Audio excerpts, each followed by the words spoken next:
Hello everyone, welcome to Access Institute, and today we are going to start a very important topic of class 9, that is mole concept. So mole concept, without mole concept we can't imagine any concept of chemistry, we can't do any calculation, any conversion in chemistry. Okay, so let's start mole concept. What is mole concept? So before understanding mole concept, we have to understand certain measuring unit, because mole is also a measuring unit. किसकी तरह मोल भी क्या है, एक measuring unit ही है. किसकी तरह है, जैसे एग्जांपल डजन. डजन भी क्या है, एक मेजरिंग यूनिट है. ये किसको रिप्रेजेंट करता है, ये नंबर को रिप्रेजेंट करता है. अगर हम 1 डजन बोलते हैं तो आपको क्या समझ में आता है, दैट मीन्स 12 नंबर. मतलब अगर हमने बोला 1 डजन बनाना, दैट मीन्स 12 बनाना को रिप्रेजेंट कर रहा है. तो बेसिकली हम लोग बनाना तो पहले भी नंबर के फॉर्म में रिप्रेजेंट कर सकते थे.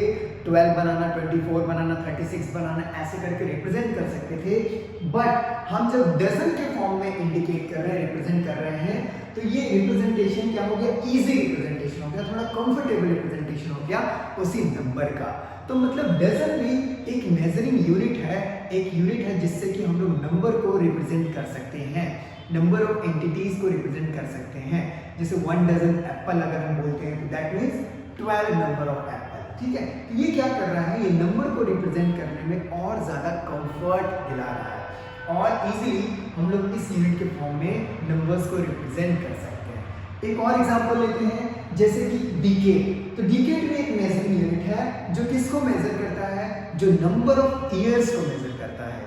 हम पहले भी नंबर ऑफ ईयर्स को बिना डिकेड के भी हम लोग मेजर कर सकते हैं, जैसे 10 इयर्स, 20 इयर्स, 30 इयर्स, 40 इयर्स. लेकिन जब हम एक डिकेड बोलते हैं तो एक डिकेड का मतलब क्या होता है, 1 डिकेड मींस 10 इयर्स. तो अगर हमको 40 इयर्स को रिप्रेजेंट करना होगा तो हम लोग क्या बोलेंगे, 4 डिकेड. 4 डिकेड का मतलब क्या हो जाएगा, 40 इयर्स. तो ये क्या कर रहा है, जो नंबर ऑफ ईयर्स है उनको इजी रिप्रेजेंटेशन में विदाउट एनी कॉम्प्लेक्सिटी रिप्रेजेंटेशन करने में हेल्प कर रहा है.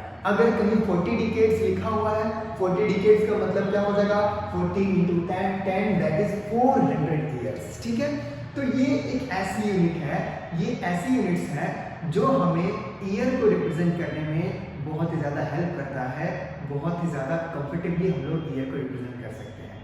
एक और एग्जांपल लेते हैं ओवर का. ठीक है, तो अगर हम क्रिकेट की बात करें तो क्रिकेट में 6 बॉल का एक ओवर होता है. ठीक है, हम बिना ओवर के भी नंबर ऑफ बॉल्स को काउंट कर सकते थे. ठीक है, 1 बॉल, 2 बॉल या फिर 6 बॉल, 12 बॉल, ऐसे करके हम लोग काउंट कर सकते थे. लेकिन उस केस में क्या होता, उस केस में थोड़ा कॉम्प्लेक्सिटी ज़्यादा होता, इजीली हम लोग नंबर ऑफ बॉल्स को रिप्रेजेंट नहीं कर पाते. लेकिन अगर आपसे 3 ओवर बोलता है तो आप इजीली काउंट कर सकते हो कि 3 ओवर मीन्स 18 बॉल्स. तो ये क्या कर रहा है, नंबर ऑफ बॉल्स को मेजर करने का ये एक यूनिट है.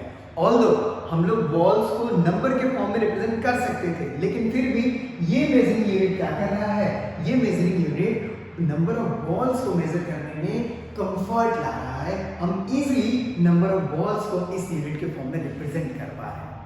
कुछ ऐसा ही है हमारा मेजरिंग यूनिट है मोल, जो किसको रिप्रेजेंट करता है, it represents the amount of substance. अब हम लोग सब्सटेंस का जो अमाउंट है वो हम लोग नंबर के फॉर्म में, मास के फॉर्म में या वॉल्यूम के फॉर्म में इजीली रिप्रेजेंट कर सकते हैं. लेकिन अब हम क्या कर सकते हैं, इन्हीं नंबर, मास और वॉल्यूम को मोल के फॉर्म में भी इजीली रिप्रेजेंट कर सकते हैं. ठीक है, तो मोल के फॉर्म में मोल क्या करेगा, ये जो अमाउंट है इसका इजी रिप्रेजेंटेशन करेगा. हम लोग मोल के फॉर्म में अमाउंट ऑफ सब्सटेंस को इजीली रिप्रेजेंट कर सकते हैं विदाउट एनी कॉम्प्लेक्सिटी. क्यों हमें इजी रिप्रेजेंटेशन करना है, क्योंकि केमिस्ट्री में जब अमाउंट ऑफ सब्सटेंस की बात करें तो नंबर बहुत ही ज़्यादा होता है, इतना ज़्यादा होते हैं कि नंबर्स ही कम पड़ जाते हैं. नंबर ऑफ एटम्स को अगर काउंट करना है तो बहुत ही 10 to power 23, 24 ऐसे करके डिजिट्स जाते हैं. तो उनका रिप्रेजेंटेशन बहुत ही कॉम्प्लेक्स होता है. ठीक है, और जब मास की बात करें तो एटम्स का मास बहुत ही कम होता है. ठीक है, तो उसके केस में भी हमें क्या करना पड़ता है, उसके केस में भी अगर हमें मास को रिप्रेजेंट करना है तो वो भी एक कॉम्प्लेक्सिटी लाता है. तो इसको अवॉइड करने के लिए एक मेजरिंग यूनिट लाया गया मोल. ठीक है, जैसे देखिए इन सब के केस में कॉम्प्लेक्सिटी थी, बनाना को अगर मेजर करना है तो उसको और सिंप्लीफाई करने के लिए हम लोग उसको डजन में नाप रहे हैं, ठीक है, डजन में मेजर कर रहे हैं।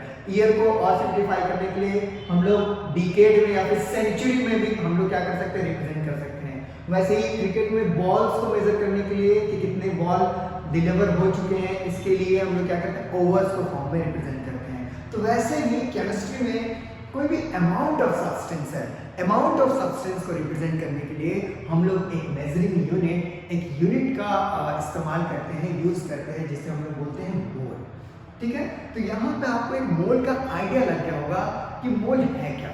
तो mole basically amount of substance की कितना सब्सटेंस है, whether in terms of mass और इन टर्म्स ऑफ नंबर और इन टर्म्स ऑफ वॉल्यूम बताने के काम आता है कि कितना मास, कितना नंबर या कितना वॉल्यूम प्रेजेंट है। तो अब हम लोग फर्दर जानते हैं कि मोल को हम लोग कैसे कैसे डिफाइन कर सकते हैं, कैसे कैसे समझ सकते हैं।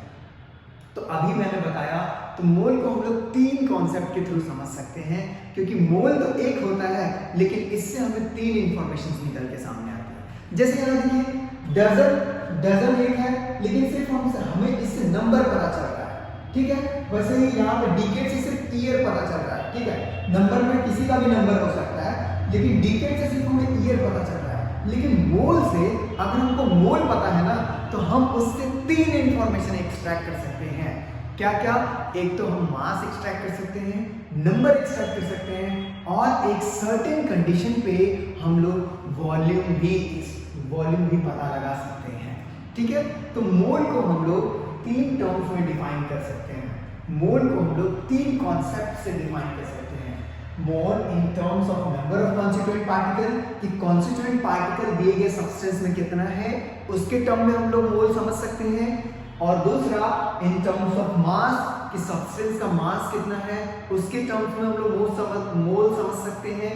और तीसरा इन टर्म्स ऑफ वॉल्यूम, बट एक स्पेसिफिक कंडीशन हो जाएगी वॉल्यूम के लिए, एट एसटीपी।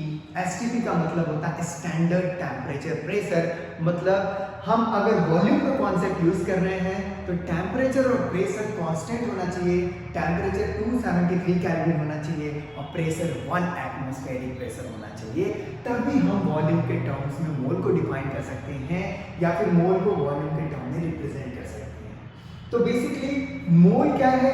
मोल एक मेजरिंग यूनिट है, ठीक है। अमाउंट ऑफ सब्सटेंस को मेजर करने के काम आता है, ठीक है। तो अगर हमें मोल पता है तो हम अमाउंट 3 फॉर्म में रिप्रेजेंट कर सकते हैं।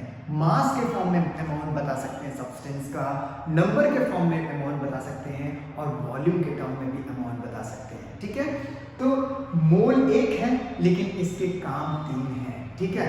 तो केमिस्ट्री में अगर कोई भी नंबर दिया हो, किसमें, मास में, या फिर नंबर ऑफ पार्टिकल्स के टर्म में दिया हो, या फिर वॉल्यूम के टर्म में, तो हम लोग क्या करते हैं, उसको मोल में कन्वर्ट करते हैं। फिर मोल से जो भी पूछता है हम लोग उसको आसानी से कन्वर्ट कर सकते हैं। देखिए, ये मोल मल्टीपर्पज है, इसीलिए तो इतना ज़्यादा इंपॉर्टेंट है। आज के वर्ल्ड में जितनी भी चीज़ें मल्टीपर्पज होती है ना, वो बहुत ज़्यादा इंपॉर्टेंट होती है। जैसे हमारा स्मार्टफोन, उससे हम बहुत सारे फंक्शन कर सकते हैं, कैलकुलेशन कर सकते हैं, कैमरा यूज़ कर सकते हैं, वीडियोस देख सकते हैं, बहुत सारे फंक्शन कर सकते हैं। इसीलिए तो स्मार्टफोन बहुत ही ज़्यादा इंपॉर्टेंस रखता है हमारी लाइफ में। तो वैसे ही मोल इतना ज़्यादा इंपॉर्टेंस क्यों रखता है केमिस्ट्री में? क्योंकि ये भी मल्टीपर्पज है, मल्टीटास्किंग है। मतलब अगर आपको मोल पता है, इफ यू नो अबाउट मोल, अगर आपको मोल पता है, नंबर ऑफ मोल पता है, तो आप उससे 3 इंफॉर्मेशन एक्सट्रैक्ट कर सकते हैं। That is number of constituent particle, बता सकते हैं। दूसरा सब्सटेंस का मास बता सकते हैं, और तीसरा एसटीपी पे है, गैस है, तो उस सब्सटेंस का वॉल्यूम भी बता सकते हैं। इसीलिए मोल को बोलते हैं हम लोग करेंसी ऑफ केमिस्ट्री। क्यों? क्योंकि अगर आपको कोई भी कैलकुलेशन करना है, कोई भी प्रोसेस परफॉर्म करना है, तो वो हम लोग पहले उस सब्सटेंस को मोल में कन्वर्ट करते हैं, और मोल के बाद हम वो प्रोसेस परफॉर्म करते हैं। अगर हम डेली लाइफ में एग्जांपल लें, तो डेली लाइफ में क्या होता है? डेली लाइफ में हमारा इंडिया में करेंसी क्या चलती है? इंडिया में करेंसी रुपीज है। तो हमको जो भी प्रोसेस परफॉर्म करना होता है, जो भी चीज़ें खरीदनी होती है, तो हम लोग पैसे के फॉर्म में करते हैं, ठीक है। अगर कुछ भी चाहिए तो हम क्या करते हैं, पहले हम लोग उस अमाउंट ऑफ मनी को अर्न करते हैं, फिर उस मनी से हम अपना प्रोसेस परफॉर्म करते हैं, अपना काम करते हैं।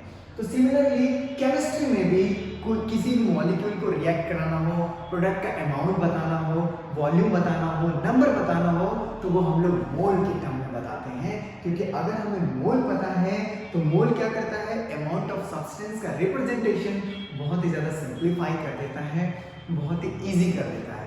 इसीलिए हम लोग मोल का यूज करते हैं and that's why mole is called as currency of chemistry. ठीक है, तो चलिए आइए हम लोग मोल कॉन्सेप्ट को जानते हैं। पहला कॉन्सेप्ट जानते हैं mole concept in terms of number, कि भाई नंबर के टर्म में हम लोग मोल को कैसे डिफाइन कर सकते हैं। तो ध्यान रखिए, दुनिया का कोई भी सब्सटेंस अगर 1 मोल है तो उसमें कॉन्स्टिट्यूएंट पार्टिकल कितने होंगे, उसमें कॉन्स्टिट्यूएंट पार्टिकल होंगे 6.022 into 10⁻23 कॉन्स्टिट्यूएंट पार्टिकल्स। मतलब दुनिया का कोई भी सब्सटेंस अगर 1 मोल है तो उसमें कॉन्स्टिट्यूएंट पार्टिकल कितने होंगे, 6.022 into 10⁻23। ओके, अब ये कॉन्स्टिट्यूएंट पार्टिकल्स क्या होता है, तो जिन पार्टिकल्स से कोई भी सब्सटेंस मिलके बना होता है that are called as constituent particles. ठीक है, अब हमें कॉन्स्टिट्यूएंट पार्टिकल्स निकालना आना चाहिए। जैसे for example helium gas, helium gas किनसे मिलकर बनी हुई होगी, तो हीलियम गैस हीलियम के एटम्स से मिलकर बनी हुई होगी। ऐसा क्यों होता है, क्योंकि हमें पता है हीलियम गैस नोबल गैस है, मतलब ये किसी से रिएक्ट नहीं करता, तो रिएक्ट नहीं करता मतलब हीलियम एटॉमिक फॉर्म में पाया जाएगा, आइसोलेटेड एटम के फॉर्म में पाया जाएगा। इसीलिए हीलियम गैस का सैंपल दिया गया हो तो उसमें कॉन्स्टिट्यूएंट पार्टिकल क्या होगा, उसमें कॉन्स्टिट्यूएंट पार्टिकल हीलियम एटम होगा। ठीक है, और एग्जांपल ले लेते हैं, अगर आपको ऑक्सीजन गैस का सैंपल दिया गया होगा तो उसका कॉन्स्टिट्यूएंट पार्टिकल O2 मॉलिक्यूल होगा, मतलब वो ढेर सारे O2 मॉलिक्यूल से मिलके बना होगा। ठीक है, क्योंकि इसके ऑक्सीजन तो नोबल गैस है नहीं, तो ऑक्सीजन O के फॉर्म में एग्जिस्ट नहीं करता है, ये O2 के फॉर्म में एग्जिस्ट करता है। तो इसीलिए ऑक्सीजन गैस का कॉन्स्टिट्यूएंट पार्टिकल क्या, O2। वैसे नाइट्रोजन गैस का N2। अगर आपसे पूछ दे कि कॉपर सल्फेट का कॉन्स्टिट्यूएंट पार्टिकल क्या है, तो कॉपर सल्फेट बना होता है CuSO4 के मॉलिक्यूल से। ढेर सारे CuSO4 के मॉलिक्यूल्स रिपीट करते हैं तो कॉपर सल्फेट पूरा सैंपल बनता है। तो उस केस में जो हमारा कॉन्स्टिट्यूएंट पार्टिकल क्या हो जाएगा, CuSO4। तो कॉन्स्टिट्यूएंट पार्टिकल क्या होता है, जिसके रिपीटिशन से पूरा सब्सटेंस बना हो, that is called as constituent particles. So we have to identify constituent particles. तो दुनिया का कोई भी सब्सटेंस है, अगर वो 1 मोल है या n मोल है तो उसमें कॉन्स्टिट्यूएंट पार्टिकल हम लोग निकाल सकते हैं। कैसे निकाल सकते हैं, तो number of constituent particle, atom, molecule, ions. अब कॉन्स्टिट्यूएंट पार्टिकल क्या हो सकता है, या तो एटम हो सकता है, या तो मॉलिक्यूल हो सकता है, या तो आयंस हो सकता है। जैसे हीलियम गैस के केस में देखिए एटम हो सकता है, Cl2 के केस में या O2 के केस में देखिए मॉलिक्यूल हो सकता है। वैसे कोई आयनिक कंपाउंड हो, NaCl हो, KCl हो, CaCl2 हो, इस केस में कॉन्स्टिट्यूएंट पार्टिकल क्या होता है, आयंस होता है। ठीक है, तो नंबर ऑफ कॉन्स्टिट्यूएंट पार्टिकल जो कि एटम, मॉलिक्यूल, आयंस हो सकता है इन 1 मोल, वो कितना होता है, वो कांस्टेंट वैल्यू होती है। वो कितनी होती है, 6.022 into 10⁻23 constituent particle, atom, molecule या आयंस। तो हमें ये ध्यान रखना होगा कि जो वो सब्सटेंस है वो किस चीज से मिलके बना हुआ है। जिस चीज से मिलके बना होगा वो उसी का नंबर हम बता पाएंगे। जैसे 1 mole carbon dioxide, 1 mole carbon dioxide में कॉन्स्टिट्यूएंट पार्टिकल क्या होगा, 1 मोल कार्बन डाइऑक्साइड में कॉन्स्टिट्यूएंट पार्टिकल CO2 होगा, मतलब CO2 का मॉलिक्यूल होगा, न कि एटम होगा। तो 1 मोल कार्बन डाइऑक्साइड में अगर आपसे एटम पूछता है तो एटम 6.022 into 10⁻23 नहीं होगा। क्यों, क्योंकि वो जो CO2 है यानी कार्बन डाइऑक्साइड है वो एटम नहीं है, वो एटम के कॉम्बिनेशन से बना है, यानी मॉलिक्यूल से मिलकर बना है। तो अगर आपसे 1 मोल कार्बन डाइऑक्साइड में नंबर पूछता है तो नंबर क्या होगा, नंबर किसका आएगा, वो 6.022 into 10⁻23 किसका नंबर आएगा, 6.022 into 10⁻23 नंबर आएगा किसका, CO2 मॉलिक्यूल्स का नंबर आएगा, ना कि एटम का नंबर आएगा। ठीक है, तो ये बात हमें ध्यान रखना है कि जिससे सब्सटेंस मिलके बना होगा ये 6.022 into 10⁻23 उसी का नंबर बताएगा। अब ये जो 6.022 into 10⁻23 नंबर है ये कहां से आया, तो ये नंबर एवोगाद्रो ने दिया था और इसीलिए इस नंबर को हम लोग क्या बोलते हैं, एवोगाद्रो कांस्टेंट। इस नंबर को हम लोग क्या बोलते हैं, Na रिप्रेजेंटेशन Na के फॉर्म में हम रिप्रेजेंट करते हैं, मतलब एवोगाद्रो कांस्टेंट बोलते हैं, क्योंकि एवोगाद्रो नाम के साइंटिस्ट ने इस नंबर को दिया था और क्या बताया था कि कोई भी सब्सटेंस 1 मोल होगा तो उसमें कॉन्स्टिट्यूएंट पार्टिकल कितने होंगे, 6.022 × 10⁻23। तो ये तो हम लोग मोल को किसके टर्म में रिप्रेजेंट कर रहे हैं, ये हम लोग मोल को नंबर के फॉर्म में रिप्रेजेंट कर रहे हैं कि अगर इतना नंबर हुआ, मतलब इतना नंबर ऑफ कॉन्स्टिट्यूएंट पार्टिकल है किसी में तो उसको 1 मोल बोलेंगे, या फिर अगर 1 मोल है तो इतना कॉन्स्टिट्यूएंट पार्टिकल होगा। तो कोई भी सब्सटेंस, जैसे अगर 1 मोल सैंड ले लेते हैं तो 1 मोल सैंड में सैंड के पार्टिकल्स कितने होंगे, सैंड के पार्टिकल्स कितने होंगे, ठीक है। 1 मोल सोडियम ले रहे हैं तो 1 मोल सोडियम में कितने एटम होंगे, क्योंकि सोडियम किससे मिलकर बना होगा, एटम से मिलकर बना होगा, ठीक है। तो सोडियम एटम कितने हो जाएंगे, उसमें इतने सोडियम एटम हो जाएंगे, 6.022 × 10⁻23 सोडियम एटम्स हो जाएंगे। तो जो भी उसका कॉन्स्टिट्यूएंट पार्टिकल होगा हम उसको इस नंबर के जरिए आराम से रिप्रेजेंट कर सकते हैं, ठीक है। जैसे यहाँ पे देखिए 1 मोल सोडियम में कितना, 6.022 × 10⁻23 एटम्स, ठीक है। तो 1 मोल में हम लोग कॉन्स्टिट्यूएंट पार्टिकल कितना बता सकते हैं, 1 मोल में कॉन्स्टिट्यूएंट पार्टिकल कितना होगा, 6.022 × 10⁻23। तो मतलब हम लोग मोल को नंबर के फॉर्म में कैसे रिप्रेजेंट कर सकते हैं, कैसे डिफाइन कर सकते हैं, तो amount of substance having 6.022 × 10⁻23 constituent particles can be defined as 1 mole, ठीक है। तो वो सब्सटेंस, वो अमाउंट ऑफ सब्सटेंस जिसमें कितने कॉन्स्टिट्यूएंट पार्टिकल हो, वो अमाउंट ऑफ सब्सटेंस जिसमें 6.022 × 10⁻23 कॉन्स्टिट्यूएंट पार्टिकल हो, उस सब्सटेंस को, उस अमाउंट ऑफ सब्सटेंस को हम लोग बोलेंगे 1 मोल, ठीक है। तो 1 मोल के टर्म में डिफाइन कर दिया। अब चलिए हम लोग मोल और नंबर ऑफ कॉन्स्टिट्यूएंट पार्टिकल का फॉर्मूला भी निकाल लेते हैं। तो आइए देखते हैं। तो देखिए 1 मोल नंबर ऑफ कॉन्स्टिट्यूएंट पार्टिकल या फिर नंबर ऑफ पार्टिकल्स, 1 मोल में कितने पार्टिकल्स होंगे, तो अभी हमने बताया कि दुनिया का कोई भी सब्सटेंस 1 मोल होगा तो उसमें नंबर ऑफ पार्टिकल्स कितने होंगे, 6.022 × 10⁻23। मतलब नंबर ऑफ पार्टिकल्स इन 1 मोल, 1 मोल में कितने नंबर ऑफ पार्टिकल्स होंगे, तो 1 मोल में पार्टिकल्स होंगे 6.022 × 10⁻23 पार्टिकल्स, ठीक है। अब वो पार्टिकल्स एटम हो सकते हैं, आयन हो सकते हैं या फिर मॉलिक्यूल हो सकते हैं। तो ध्यान रखिए 1 मोल में इतना यानी 6.022 × 10⁻23, तो 2 मोल में कितना, 2 × 6.022 × 10⁻23, 3 मोल में कितना, 3 × 6.022 × 10⁻23, तो n मोल में कितना, तो n मोल में n × 6.022 × 10⁻23। तो देखिए हम लोग खुद से फॉर्मूला बनाते हैं। तो number of particles in n मोल, देखिए 1 मोल में कितना, 1 मोल में 6.022 × 10⁻23, तो n मोल में कितना हो जाएगा, n मोल में हो जाएगा n × 6.022 × 10⁻23। तो यहाँ पे देखिए फॉर्मूला क्या बन गया, यहाँ पे n क्या है, स्मॉल n क्या है, where small n is number of constituent particles, sorry number of moles, where small n is number of moles of particles, ठीक है। नंबर ऑफ मोल बता रहा है, तो number of mole n equal to क्या हो जाएगा, number of constituent particles upon 6.022 × 10⁻23। तो देखिए हम लोग खुद से फॉर्मूला बना रहे हैं, तो जब खुद से बना रहे हैं तो खुद से याद भी रखना है, ठीक है। क्या फॉर्मूला हो जाएगा, तो number of mole n equal to हो जाएगा नंबर ऑफ पार्टिकल अपॉन 6.022 × 10⁻23।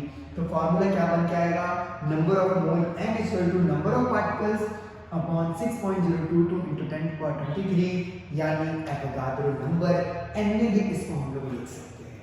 तो यहाँ पे हमने मोल का कॉन्सेप्ट देख लिया, किसके टर्म में, नंबर के टर्म में। तो मोल एक काम नहीं, अगर हमें मोल पता है तो हम नंबर बता देंगे, नंबर में टर्म में डिफाइन कर सकते हैं कि भाई इतना अमाउंट ऑफ सब्सटेंस जिसमें 6.022 × 10⁻23 कॉन्स्टिट्यूएंट पार्टिकल्स प्रेजेंट हो, उस अमाउंट ऑफ सब्सटेंस को हम लोग 1 मोल बोलेंगे, ठीक है।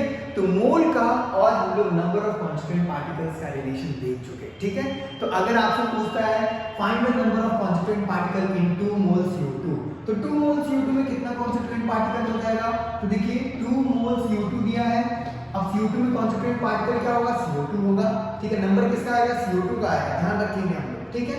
तो देखिए नंबर ऑफ मोल कितना दिया है? 2 रखिए, नंबर ऑफ कांस्टिट्यूएंट पार्टिकल पूछा है तो 2 into Na कर देंगे, क्या आ जाएगा? Number of CO2 molecules in 2 mole of CO2। अगर आपसे यही एटम पूछ दे, find number of total number of atom present in 2 mole CO2, find total atom in 2 mole CO2, 2 mole CO2 में कितने एटम है? अगर आपसे ये पूछ दे तो ये कैसे निकालेंगे? तो इसके लिए भी हमें क्या करना पड़ेगा? देखिए मोल कॉन्सेप्ट को कोई भी न्यूमेरिकल सॉल्व करना है तो 2 बातें आपको हमेशा याद रखनी है। पहला, अगर आपको कोई भी नंबर दिया रहे जो कि मोल में नहीं है क्वेश्चन में, तो पहले आप उसको मोल में कन्वर्ट करेंगे, ठीक है। मोल में कन्वर्ट करना मैं सिखा रहा हूं। अभी देखिए नंबर को मोल में कन्वर्ट करना सिखा दिया है, फिर मास को भी सिखाऊंगा, फिर वॉल्यूम को भी सिखाऊंगा। तो मोल कॉन्सेप्ट का कोई भी न्यूमेरिकल हो उसमें पहले आपको जो भी नंबर दिया है, चाहे वो मास के फॉर्म में हो, चाहे वो नंबर ऑफ कांस्टिट्यूएंट के पार्टिकल के फॉर्म में हो या फिर वॉल्यूम के फॉर्म में हो, पहले आप उसको मोल में कन्वर्ट करिए। हाँ, अगर मोल में है तो कोई दिक्कत नहीं है। और दूसरा क्या याद रखना है? दूसरा पॉइंट आपको ये ध्यान रखना है कि जो आपसे पूछा है, चाहे मास पूछा है, चाहे वॉल्यूम पूछा है, चाहे नंबर पूछा है, जो भी पूछा है ना वो भी आपको मोल में पता होना चाहिए। तो देखिए यहाँ पे नंबर तो 2 दिया है, ये मोल में है, तो ये तो हमें कन्वर्ट नहीं करना है। अब हमसे क्या पूछा है? Find the total atom. तो एटम पूछा है तो हमें एटम भी मोल में पता होना चाहिए। तो देखिए अब 2 मोल CO2 में कितना मोल एटम, ठीक है। जो एटम पूछा है इसका भी मोल हमें पता होना चाहिए। तो ये तो CO2 तो एटम तो है नहीं, ठीक है। तो इसमें अगर 2 into Na करेंगे तो ये आएगा CO2 मॉलिक्यूल, मतलब CO2 का नंबर आएगा। हमें एटम निकालना है। तो देखिए एक CO2 में कितना एटम है? एक CO2 में टोटल 3 एटम है।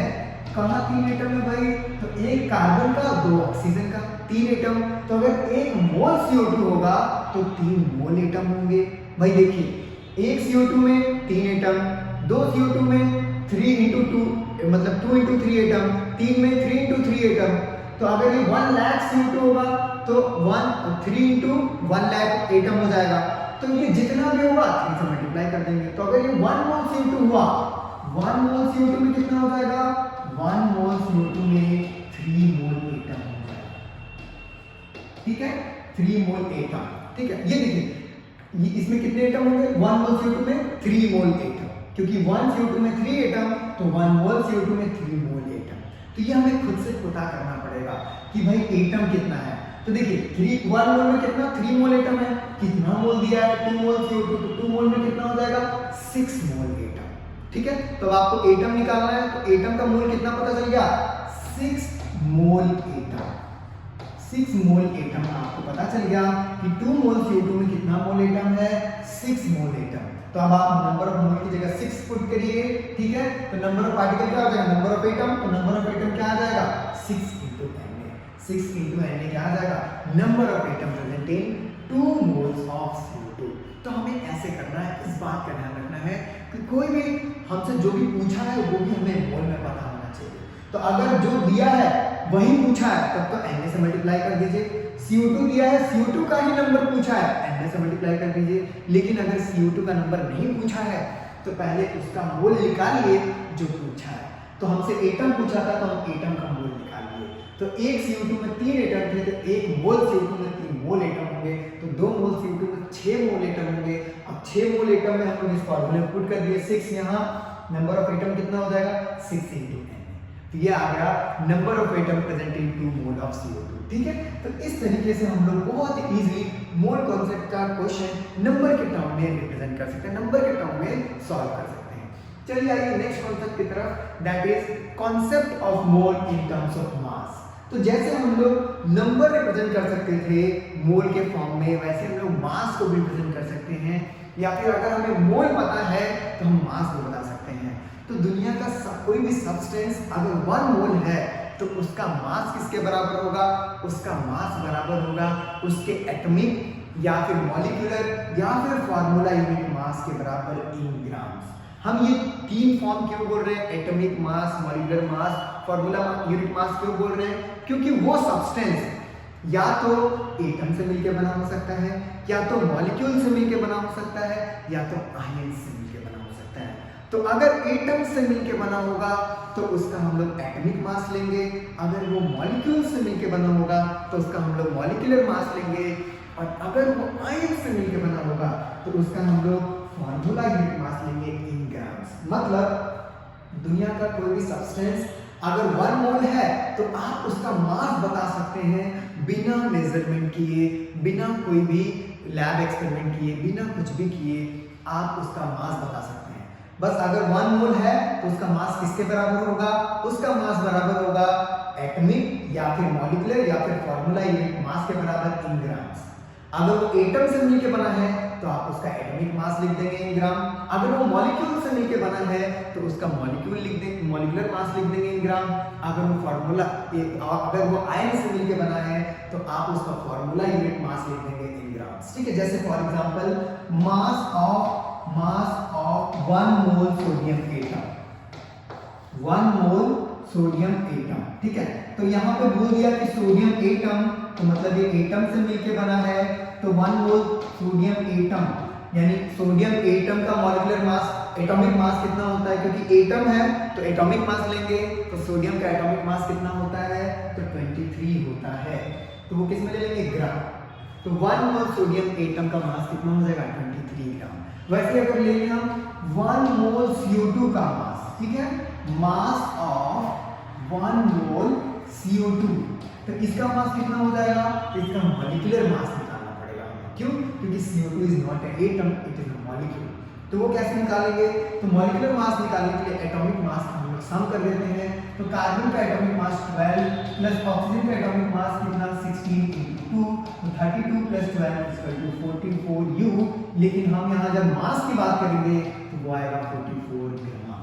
ठीक है, वैसे अगर हम किसी आयनिक कंपाउंड की बात करें, जैसे मास ऑफ 1 मोल NaCl, तो NaCl के लिए हम लोग क्या यूज करेंगे, फार्मूला यूनिट मास। हमें पता है कि जो फार्मूला यूनिट मास हम लोग किसका निकालते हैं, आयनिक कंपाउंड का, ऐसे सब्सटेंस का जिसके कॉन्स्टिट्यूएंट पार्टिकल्स आयंस होते हैं। तो इसका फार्मूला यूनिट मास कैसे निकलेगा, तो जो इसका एटॉमिक मास होता है उसे हम लोग ऐड कर देंगे सिमिलर टू मॉलिक्यूलर मास। बस यहाँ पे डिफरेंस ये है कि ये हम लोग आयनिक कंपाउंड के लिए निकालते हैं। तो सोडियम का कितना 23 प्लस क्लोरीन का कितना 35.5। ठीक है, तो ये कितना आ गया 58.5। ठीक है, 58.5 U। लेकिन अगर हम यहाँ मास लेंगे तो 58.5 ग्राम। ठीक है, तो ये देखिए हम लोग, अगर हमें ये पता है कि सब्सटेंस 1 मोल है तो हम लोग उसका मास निकाल सकते हैं। और वो मास कैसे निकालेंगे, आइदर उसका एटॉमिक मास, मॉलिक्यूलर मास या फिर formula unit mass in grams ले लेंगे। ठीक है, तो चलिए, तो अगर 1 मोल है तो उसका मास कितना एटॉमिक मास के बराबर होगा, 2 मोल है तो 2 × एटॉमिक मास, 3 मोल है तो 3 × एटॉमिक मास।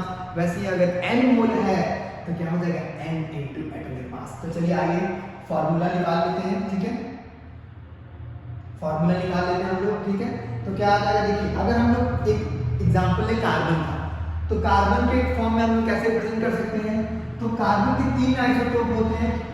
तो हम सिर्फ कौन सा आइसोटोप लेंगे, हम किस आइसोटोप के मास की बात कर रहे हैं, हम लोग सिर्फ C12 आइसोटोप के मास की बात कर रहे हैं। ठीक है, तो देखिए कार्बन के 2 आइसोटोप होते हैं, तो 2 में से हम लोग सिर्फ C12 आइसोटोप की बात कर रहे हैं। ठीक है, अगर हम इसकी बात करें तो 1 मोल C12 आइसोटोप ऑफ कार्बन का मास कितना होगा, इसका मास कितना होगा, तो मास एटॉमिक मास कितना होता है कार्बन का 12। तो mass of 1 mole C12 carbon कितना हो जाएगा, 12 हो जाएगा। अगर ये 2 मोल लेते हैं तो 2 × 12, 3 मोल लेते हैं तो 3 × 12, अगर n मोल लेते हैं n × 12, मतलब mass of n moles of substance वो कितना हो जाएगा, n मोल सब्सटेंस का मास कितना हो जाएगा, n × atomic slash molecular slash formula unit mass in gram. यही तो करेंगे। अगर एक मोल का किसके बराबर है, एटॉमिक मास, मॉलिक्यूलर मास या फिर फॉर्मूला यूनिट मास के बराबर, 2 मोल का 2 इंटू एटॉमिक मास, 3 मोल का 3 इंटू एटॉमिक मास, n मोल का n इंटू एटॉमिक मास। तो यहां से हम लोग मास का क्या कर सकते हैं, मतलब मास के टर्म में हम लोग मोल को ऐसे रिप्रेजेंट कर सकते हैं, डिफाइन कैसे कर सकते हैं। तो हम लोग मास के टर्म में कैसे डिफाइन कर सकते हैं, तो 1 mole can be defined as the amount of substance having mass equal to its atomic mass या फिर फॉर्मूला यूनिट मास या फिर मॉलिक्यूलर मास इन ग्राम। मतलब एक मोल वो सब्सटेंस है जिस वो एक मोल उस सब्सटेंस का मास है, उस सब्सटेंस के मास को हम लोग बोलेंगे 1 मोल, जिस सब्सटेंस का मास कितना है उसके एटॉमिक या फिर मॉलिक्यूलर या फिर फॉर्मूला यूनिट मास के बराबर। मतलब वो अमाउंट ऑफ सब्सटेंस जिसका मास किसके बराबर है, जिसका मास बराबर है एटॉमिक या फिर मॉलिक्यूलर या फिर फॉर्मूला यूनिट मास के बराबर इन ग्राम में, उसको बोलेंगे 1 मोल। जैसे कार्बन के टर्म में डिफाइन करें तो 12 gram of C12 isotope of carbon atom is known as 1 mole substance. मतलब अगर हम C12 कार्बन का सैंपल लेते हैं, कितना अमाउंट लेते हैं उसका, 12 ग्राम, ठीक है। 12 ग्राम अगर हम कार्बन का सैंपल लेते हैं तो उस कार्बन के सैंपल को हम लोग क्या बोलेंगे, 1 मोल, ठीक है। तो ऐसा सैंपल जिसमें 12 ग्राम कार्बन हो, ठीक है, वो अमाउंट ऑफ कार्बन या वो अमाउंट ऑफ सब्सटेंस जिसमें 12 ग्राम कार्बन हो, तो उसको हम लोग बोलेंगे 1 मोल। क्यों 12 ग्राम ले रहे हैं, क्योंकि C12 आइसोटोप का एटॉमिक वेट कितना होता है, एटॉमिक मास होता है 12 ग्राम, तो उसको हम लोग ग्राम में ले लेंगे, क्या आएगा 12 ग्राम। तो कोई भी सब्सटेंस, ठीक है, वो कोई भी सब्सटेंस का मास कितना हो, अगर उसके एटॉमिक मास या फिर मॉलिक्यूलर मास या फिर फॉर्मूला यूनिट मास के बराबर हो इन ग्राम में, तो उसको हम लोग डिफाइन कर सकते हैं कितना, 1 मोल, ठीक है। जनरली हम लोग ये जो डेफिनेशन है कार्बन के फॉर्म में ही ज्यादातर देते हैं, क्योंकि कार्बन को एक स्टैंडर्ड सब्सटेंस मानते हैं। कार्बन मोस्टली जितने भी लिविंग ऑर्गेनिजम्स होते हैं उनमें प्रेजेंट होता है, बहुत ही ज़्यादा अबंडेंट इन नेचर है, इसलिए हम लोग कार्बन को रेफरेंस मान के चलते हैं। बट हम लोग किसी भी सब्सटेंस के फॉर्म में 1 मोल मास के फॉर्म में डिफाइन कर सकते हैं। तो वो अमाउंट ऑफ सब्सटेंस जिसका मास किसके बराबर हो, एटॉमिक, उसके एटॉमिक या फिर मॉलिक्यूलर या फिर फॉर्मूला यूनिट मास के बराबर। तो वो किस पे डिपेंड करता है, वो इस बात पे डिपेंड करता है कि वो सब्सटेंस किससे मिलकर बना है, एटम से, मॉलिक्यूल से या फॉर्मूला यूनिट मास से, ठीक है। तो आइए इसका हम फॉर्मूला निकाल लेते हैं। तो एक मोल का मास कितना, एटॉमिक या फिर मॉलिक्यूलर या फिर फॉर्मूला यूनिट मास के बराबर। तो n मोल का मास कितना, n इनटू फॉर्मूला मास के बराबर। तो n इक्वल टू क्या आ जाएगा, n इक्वल टू आ जाएगा, देखिए n इक्वल टू क्या आ जाएगा, n इक्वल टू आ जाएगा number of constituent particles, sorry n equal to आ जाएगा number of moles equal to weight of substance upon atomic और मॉलिक्यूलर वेट या फिर formula unit mass in terms of ionic compound, ठीक है। अगर आयनिक कंपाउंड का क्या ले लेंगे, फॉर्मूला यूनिट मास, जो कि एटॉमिक वेट के बराबर ही, एटॉमिक मास के बराबर ही होता है, बस उसका नेम अलग है, क्योंकि हम लोग आयनिक कंपाउंड के टर्म्स में फॉर्मूला यूनिट मास यूज करते हैं, ठीक है। बाकी हम लोग क्या लेंगे, फॉर्मूला देखिए क्या हो जाएगा, number of mole equal to weight of substance upon atomic weight और मॉलिक्यूलर वेट। तो कैसे आया ये फॉर्मूला, तो देखिए ऐसे ही तो आया, मास ऑफ 1 मोल क्या होता है, मास ऑफ 1 मोल सब्सटेंस क्या होता है, तो एटॉमिक और मॉलिक्यूलर वेट इन ग्राम, ठीक है। वहीं अगर मास ऑफ 2 मोल हो जाए तो 2 इंटू एटॉमिक और मॉलिक्यूलर वेट, 3 मोल का 3 इंटू एटॉमिक और मॉलिक्यूलर वेट, n मोल का n इंटू एटॉमिक और मॉलिक्यूलर वेट, ठीक है। तो मास ऑफ n मोल कितना हो जाएगा, n इंटू एटॉमिक और मॉलिक्यूलर वेट इन ग्राम, यही तो हो जाएगा। तो n इक्वल टू क्या आ जाएगा, नंबर मास ऑफ n मोल यानी मास यानी वेट भी बोल सकते हैं हम लोग उसको, ठीक है। तो n number of moles equal to क्या आ जाएगा, वेट अपॉन एटॉमिक और मॉलिक्यूलर वेट। तो नंबर ऑफ मोल्स का फॉर्मूला क्या आ जाएगा, वेट ऑफ सब्सटेंस, जो सब्सटेंस का वेट दिया है उसको अगर आप डिवाइड कर देंगे एटॉमिक या मॉलिक्यूलर वेट से, तो वो किस में कन्वर्ट हो जाएगा, मोल से। तो अगर आपको मोल पता है कि कितना मोल है तो आप उस मोल से दो इंफॉर्मेशन एक्सट्रैक्ट कर सकते हैं अभी तक, ठीक है। वैसे हम लोग 3 कर सकते हैं, लेकिन अभी तक हम लोग ने 2 कॉन्सेप्ट पढ़ लिया है। एक तो नंबर ऑफ कॉन्स्टिट्यूएंट पार्टिकल्स बता सकते हैं और दूसरा उसका मास बता सकते हैं, ठीक है। So this was all about the concept of mole in terms of number of constituent particle and mass. Next lecture में हम लोग क्या करेंगे, नेक्स्ट लेक्चर में हम लोग मोल कॉन्सेप्ट स्टडी करेंगे इन टर्म्स ऑफ वॉल्यूम, ओके, ठीक है। तो नेक्स्ट क्लास में हम लोग कंटिन्यू करेंगे क्या, mole concept in terms of volume, okay, thank you.